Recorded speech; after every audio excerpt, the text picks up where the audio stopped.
Every demolition job pushes a hydraulic hammer to its absolute limit. The question isn't if it will get hit, but how it survives.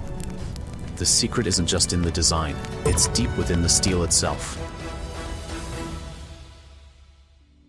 You are now inside our core material and heat treatment zone. It all starts here, with the specific alloy steel chosen for its ultimate balance of toughness and wear resistance, crucial for a high-performance rock breaker.